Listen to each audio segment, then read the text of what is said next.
Let's start with the big breaking update that is coming at this point in time. We're learning that Pratibha Patil, who served as the first woman president of the country, has written a letter to the Prime Minister expressing her support and appreciation for the implementation of Nari Shakti Vandan Adhiniyam, calling it transformative, a step in strengthening India's democratic framework.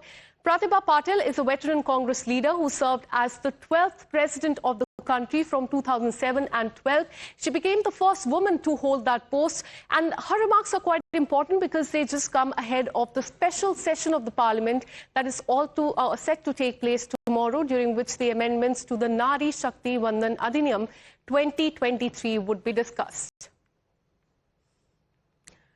All right, so this is very important because just ahead of that crucial session of the parliament that will take place tomorrow, Pratibha Patil, who has served as the first woman president of the country, has written a letter to the Prime Minister. Let me go across to my colleague Hina, who's been tracking all the details. Hina, take us through this letter that Pratibha Patil has written to the Prime Minister, in which she has expressed her support and appreciation for the implementation of Nari Shakti Vandan Adhiniyam.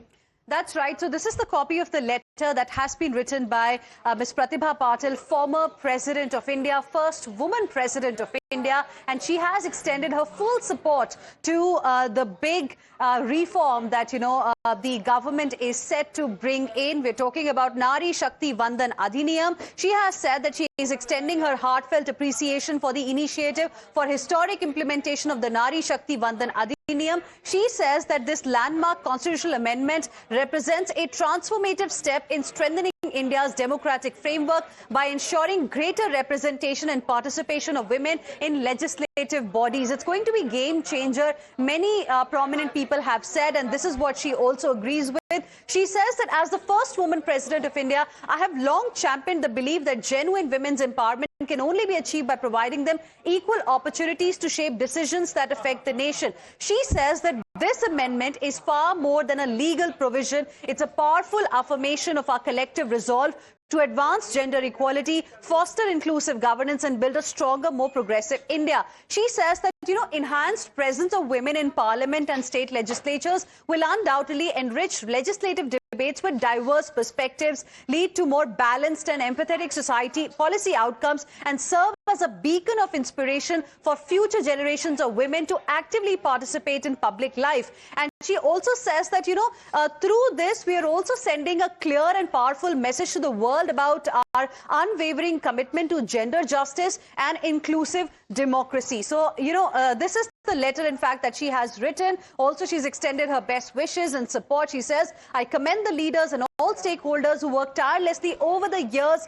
to turn this long-cherished dream into reality. Remember, this is something that even the Prime Minister has acknowledged many a times, that it's not something that only this government has done. The work started many years ago. There is a role of almost all political parties as far as this major reform is concerned. But finally, it's going to see the light of the day if it gets cleared in the special session of the parliament that begins tomorrow, the constitutional amendment that will expedite the entire process. Absolutely. And Prime Minister in the last few days has also urged the opposition parties to unite and come together as far as this issue is also concerned.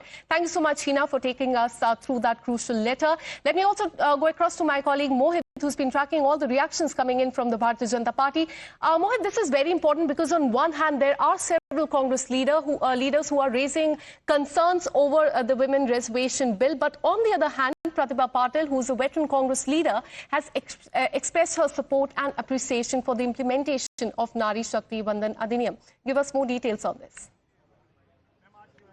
Well, yes, in fact, it's a big, encouragement coming in, or the endorsement coming in for the government when the first woman president of the country, Pratibha Patil, have come out, and she has, in fact, appreciated the efforts that have been taken by the Prime Minister Narendra Modi's government for the early implementation of Nari Shakti Vandan Adhiniyam. She also congratulates Prime Minister Narendra Modi and the government, and she is a veteran Congress leader.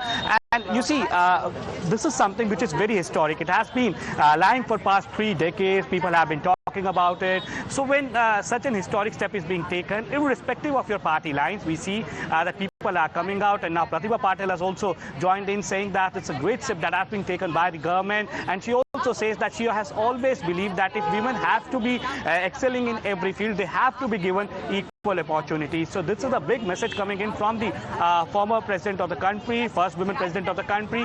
And also we know for a fact that how the opposition parties, they have been raising various questions on the implementation of Nari Shakti Vandan Adhiniyam. We know that how the government has been saying that, and Prime Minister himself has reached out to various opposition parties saying that this is something which is historic and every party needs to come on the board when it comes to women reservation bill. The opposition have linked this to the poll, they have linked this to the delimitation, saying that it will snatch away the rights of the South Indian states. So clearly what we see is that politics happening on this particular issue, but there's a massive endorsement coming in when a former president of the country, the first woman president of the country, comes out and says that she appreciates the steps that have been taken by the Modi government, and also how it is important for having equal opportunities for women to ensure that they excel in each and every field. Back to you. Absolutely a big endorsement, as you also pointed out, by a senior Congress leader. She agreed with the central government in appreciating the Nari Shakti bill. Thanks so much, Mohit, for getting us all those details. And now this morning, a good news that's coming in. Seats in Lok Sabha are all set to increase from 543 to 850. The much-awaited Nari Shakti Vandan Adhiniyam, or Women's Reservation Act, is all set to become a reality. The idea is to introduce constitutional amendment that will pave the way for 33% reservation for women in Lok Sabha and state assemblies before 2029. Now, as per the bill that was cleared in 2023, the implementation is linked to 2027 census delimitation, though the Prime Minister has urged, as my colleague has been mentioning, all the parties to come together and support this historic move. But some in the opposition are raising question on the timing and intent. The southern states are raising red flags, from Tamil Nadu Chief Minister M.K. Stalin to Telangana's Chief Minister Revanth Reddy. All are opposing central government's this particular decision. Listen in to what M.K. Stalin has to say on this.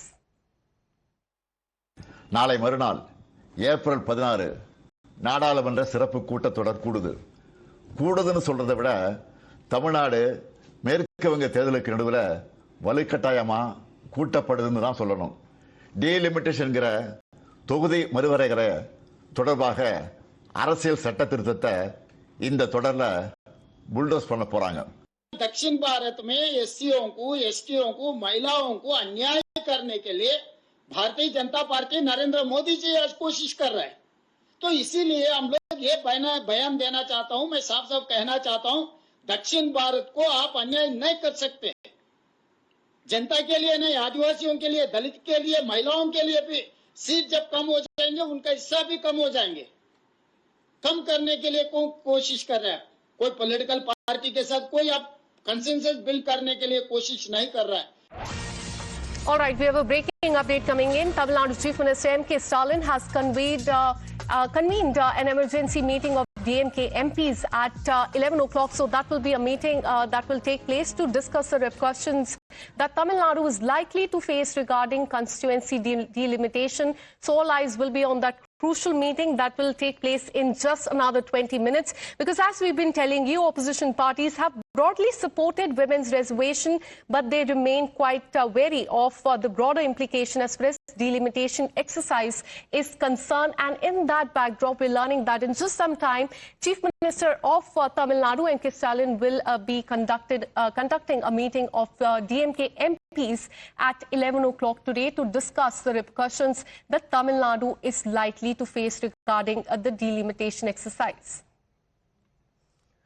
All right, so that's a big breaking update coming in as far as delimitation and women's reservation bill is concerned. In just some time, we're learning that Tamil Nadu Chief Minister will be holding a meeting, emergency meeting of the DMK MPs at 11 o'clock to discuss the repercussions that Tamil Nadu is likely to face regarding the constituency delimitation. Opposition parties, they have supported the Reservation Act, but as far as the delimitation is concerned, Congress party and the other opposition parties have been saying that this will lead to reduction of seats in the southern states and also in the eastern states as well. Let me tell you about more about as far as the increase in the seats in Lok Sabha is also concerned. As far as 850 member Lok Sabha is concerned, Andhra Pradesh, there are 4.1 crore people, 25 to 30 as far as the likely seat reset is concerned. In Arunachal Pradesh, 0.015 crore. So as far as the likely seat reset is also concerned, that remains to be seen. 850-member Lok Sabha reshuffle that we will be seeing soon. This is as far as Assam is also concerned. So that remains the case as far as the 850-member Lok Sabha is also concerned. The likely reset that will be taking place, but all eyes will be on that crucial meeting that will be taking place in Tamil Nadu today, that M.K. Stalin will be leading with the DMK MPs as far as the delimitation process is concerned. With this, a very short break. More news and updates on the other side.